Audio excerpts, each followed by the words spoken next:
Yeah, this one is for every woman trying to hold herself together. Every mother praying silently at night. Hello guys, welcome Every back. person It's Secure smiling Golden here. outside but fighting back If you have inside. nothing to hide, why is your phone always on silent? Or Welcome to the if your amazing spouse truth doesn't lifestyle. know your password, I remember then you nights are waking up definitely in the hiding dark, something. asking God where It's my one phone of those light was topics short. that People see starts as a smiles, simple but beneath conversation but can easily turn it's into a serious like a argument. storm. Life Today, no we easy are and going to no talk lie. about it Sometimes honestly, we laugh, not sometimes to we judge cry. anybody, not to tell you that Sometimes one we person wonder is right and the other is when wrong, your heart feeling but to think almost about died. What if something you were many up married every couples morning, still experience thanking God and for life? hardly ever talk Still about carry my openly. children with Because love believe for it or them, not, to a say phone has thank you ended for many the love marriages I who have no never idea. get to be Not yours. because of Sometimes what I keep was inside it, silence, but because of what people cooking believed food when was you inside sleep it. through the Let's night. get into it. I Imagine know this: a husband comes home from work, he's everything tired, I he drops his phone on the table. The phone lights up. A message comes in. He doesn't touch it. His wife notices that the phone is on silent. Immediately, her mind starts racing. Why is it on silent? Who is messaging him? Why didn't it make a sound? She doesn't ask. Instead, she starts observing. The next day, same thing. Another message, silent again.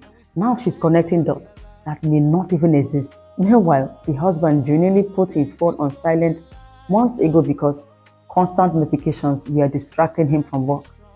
To him, it's completely normal. To her, it's suspicious. Do you see how misunderstanding begins? Sometimes the problem isn't the phone, it's the stories we create in our minds. Now, let's flip the situation. The wife has a password on her phone. Her husband asks, "What's your password?" She smiles and says, "It's private." Immediately, his heart drops. He starts wondering, "Private from who? I am your husband. What exactly am I not supposed to see?" Again, maybe she simply grew up valuing personal privacy. Maybe she has confidential conversations with her sisters. Maybe she keeps surprise plans. Maybe nothing is wrong. But because trust is already fragile, the password becomes bigger than it really is. Here is something many people don't realize: privacy and secrecy are not the same thing. Privacy says, I still have personal space. Secrecy says, I am intentionally hiding something that could affect us. Those are two completely different things.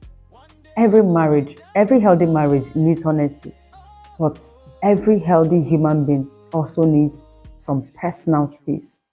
The challenge is knowing where one ends and the other begins. Some people say if you're married, there should be no passwords. Honestly, that is the absolute truth. There's no lie in that. And others say even married people deserve privacy. Who is right? Honestly, life isn't always black and white. Think about it. Would you remove the bathroom door because you are married? No, of course not. Would you read every diary your spouse has ever written? Probably not. Would you answer every phone call on behalf of your spouse? Not necessarily. Some marriage doesn't erase individuality, but marriage also isn't supposed to create an environment where one person constantly feels shut out. That's where balance becomes important. Let's talk about silent mode. When people keep their phones on silent for perfectly normal reasons, some don't like noise, some attend meetings, some create content, some have children sleeping, some simply enjoy peace. There's nothing absolutely wrong with that. Here is where it becomes a problem.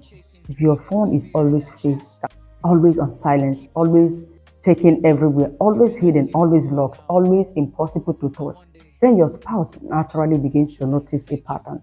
Not because they are crazy, because human beings observe patterns and repeated patterns create questions. Now, let's talk about insecurity. Not every suspicious spouse is being unreasonable. Sometimes they have been cheated on before. Sometimes they have watched their parents go through betrayal. Sometimes their trust has always been broken. So when they react strongly to something small, they are not reacting only to today, they are reacting to yesterday too. That's why understanding each other's history matters. On the other hand, we also need to be honest. Some people use the word privacy to hide dishonesty. Let's tell the truth. Some affairs continue because phones are protected more than marriages. Some emotional relationships survive because conversations were deleted every night. Some people become defensive over a phone because they know exactly what is inside it. So, yes, sometimes suspicion is actually pointing towards something real. That's why every situation is different. Here's a question I want to ask, and I want you to think about it. If your spouse politely asks to use your phone, would your first reaction be peace or panic? Think about that. Not because they should constantly check your phone, but because your reaction, our phone reveals something deeper. If your heartbeat suddenly changes, why? What exactly are you protecting? Now, let's be fair. Checking your spouse's phone every single day is not healthy either. If every morning starts with an investigation, if every notification becomes an interrogation, if every delayed reply becomes an accusation, eventually love starts feeling like prison. Nobody enjoys living under constant suspicion. But trust cannot survive where investigation never ends. Strongest marriages are not built because couples know each other's password. They are built because both people constantly behave in trustworthy ways. Password sharing doesn't automatically create trust. Character creates trust. Honesty creates trust. Consistency creates trust. Respect creates trust. A faithful person with a password is still faithful. A dishonest person without a password can still deceive you. Technology has changed marriages. Years ago, people worried about physical affairs. Today, a marriage can be damaged by secret chats, late night texting, disappearing messages, fake accounts, emotional attachments, things that never even become physical. That's why phones have become such sensitive topics. They are no longer just communication devices, they have become doors into private worlds. So, what should couples do? Talk before problems happen. Discuss expectations. Do we share passwords? Do we answer each other's phones? What makes each of us comfortable? What feels respectful? Every marriage is different. The important thing is agreement, not assumptions. If one person believes passwords are normal and the other believes password means secrecy, conflict is almost guaranteed. Not because either person is evil, but because nobody had the conversation. Communication solves many problems before suspicion ever starts. Here is another thought though. Trust is expensive. It takes years to build, but only seconds to damage. One hidden conversation, one dishonest explanation, one lie, one deleted message. Sometimes that's enough to make someone question everything. So don't protect your phone more than you protect your marriage. If something threatens your relationship, deal with it honestly. At the same time, if your spouse has done nothing wrong, don't create crimes inside your imagination. Ask questions, have conversations. Don't let fear become your evidence. Many marriages suffer because assumptions replace communications. I believe every couple should create a marriage where transparency becomes natural, not because someone demanded it, but because both people genuinely have nothing to fear. Where is your phone?